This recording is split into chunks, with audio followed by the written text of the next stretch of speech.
This is going to be your guide to making money in the Pokemon Scarlet and Violet DLC.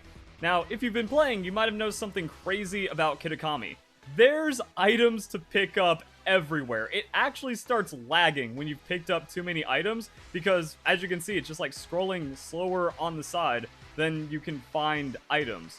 Which makes me wonder, is this faster than the Asado Desert, which has comparable money making to the Ace Academy tournament?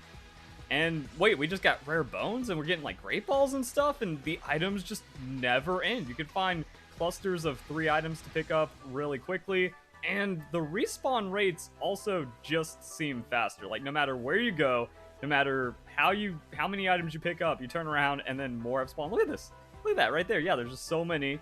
You can't, like, it doesn't even like keep track of how it goes. And if we just wait, we can watch items scroll by for a while. So, looks like we have something to test. Now, I've noticed a few areas that have valuable items like the Paradise Barrens and the Timeless Woods, so I'm just going to run through them for a couple minutes, see which rare items we get, and if we can make a crazy amount of money. If you enjoyed the video, don't forget to leave a like, share it with your friends, and comment your thoughts down below, or if you found any other money making. And then we do have to compare this to Ogre Oustin, which I did a guide to earlier today. It all comes together. Subscribe, notification bell, check out the playlist. So we are going to be targeting pretty much only rare bones here, starting off with 64. See you guys in 5 minutes. Bro, I flew to the shop and it's still ticking items. Okay, so let's see how many rare bones we got in 5 minutes. Oh, that's kind of a disappointing amount. So it's like 23.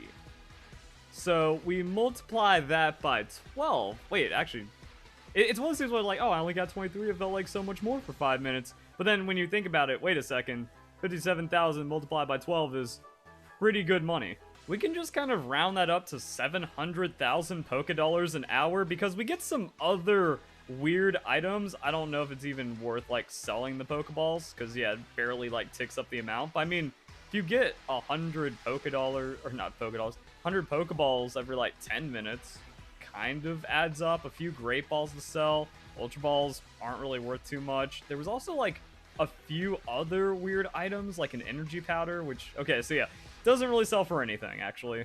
Same thing with the Nose Pass fragments, but it doesn't really add up that much. It's a few thousand extra per hour. So really, you're just banking on the rare bones, much like how in the Asado Desert, you're just trying to get like 2-star pieces an hour. Now, I did pick up a Comet Shard in the Timeless Woods, so if we can somehow get one of those a minute and a little bit extra, could tip us over. Like, we can get 1 mil Pokédollar equivalent an hour just like running through this. Now, problem with the Timeless Woods is there's a lot of trees and terrain you have to navigate around, and you can easily just bump into wild Pokemon, which is going to hurt the rates of picking up items. So I'm going to try to optimize this with Infiltrator, Stench, White Smoke, or Quick Feet, which I'm pretty sure works for overworld Pokemon spawns. Intimidate works for random wild encounters, so I think the difference means, yeah, it's going to reduce the amount of overworld spawns. Okay, so I did a little bit of a test of the area, didn't get any more Comet Shards. Maybe they are really, really rare, but we're starting off with 3, and the big thing is going to be big mushrooms and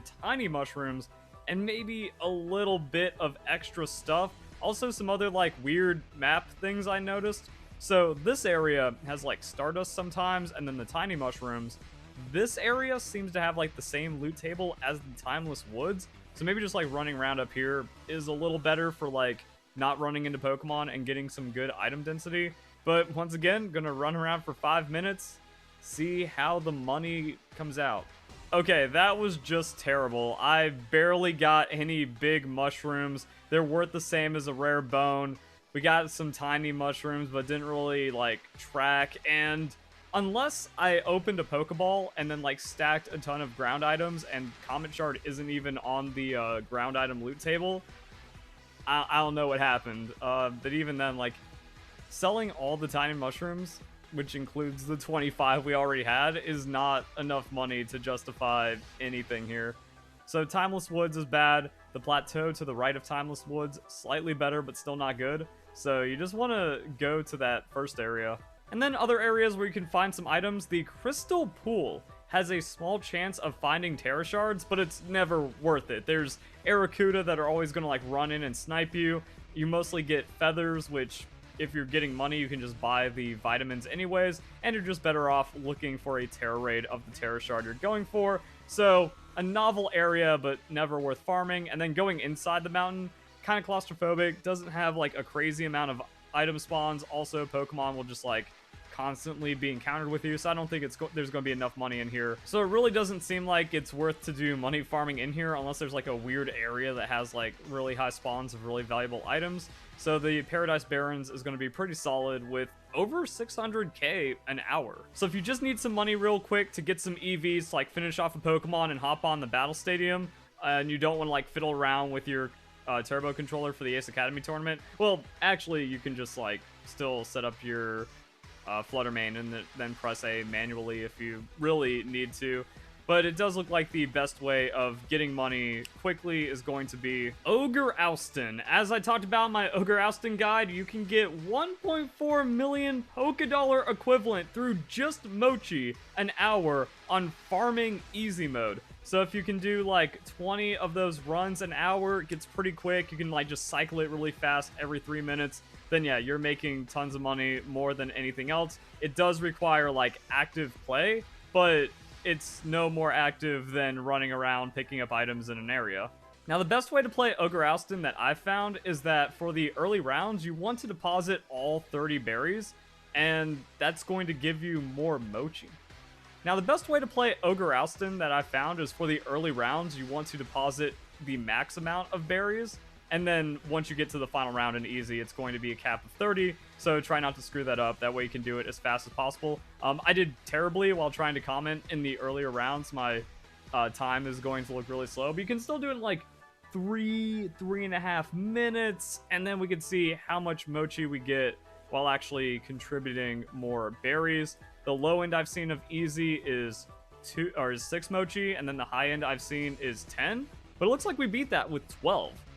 So that's 120k, and if I played better, I could have done that in like 3.5 minutes. Even if 12 Mochi takes 4 minutes to obtain, that's still 1.8 million Pokedollar equivalent an hour. Now people are going to say, well, Ogre Oustin doesn't count as like direct money equivalent because you need to buy other things like bottle caps, PP ups, some other competitive battle items. But when it comes to training a Pokemon, using EV training items is going to be the bulk of it. It costs over 500k to max out a Pokemon's EVs. That's going to be the most expensive part. And if you're doing Terra Raid battles and Terra Raid events, you're just going to naturally pick up other items that you can sell, a little bit of money. You also end up with league points, which you can use to buy those other things. So it really just comes down to cash funding for EV training and vitamins, and that's why you're like doing the AFK Ace Academy tournament. But as we just showed, like Ogre Oustin is cracked for that. I haven't even been seriously grinding Ogre Oustin, just like a little bit for video research and B-roll, and I have enough Mochi for every type to almost max out a stat. Yeah, and if I bulk sell the items I just have lying around, I have 500,000, which is going to fund a lot of different stuff. Oh, I didn't even sell all the nuggets. That's another 100k, so pretty good on money. I guess like if you need to scrape together some other things, you can. Oh wow, grassy seeds sell for a lot, and I just kind of like find those everywhere. Yeah, you get money. Why do I have 48k in revives? And so on and so forth. So really the way this breaks down is if you need like quick cash, Paradise Barrens actually get you a good amount if you can only afford the thing with money, and for some reason you also don't have the LP to cover it. But then for the rest of it, yeah, it's like EV training, and the Mochi is better, but also while you sleep, you can't beat AFK Ace Academy tournament with the turbo controller. So, little bit of change, a little bit of things to know if you're trying to get some competitive Pokemon and some money in the game.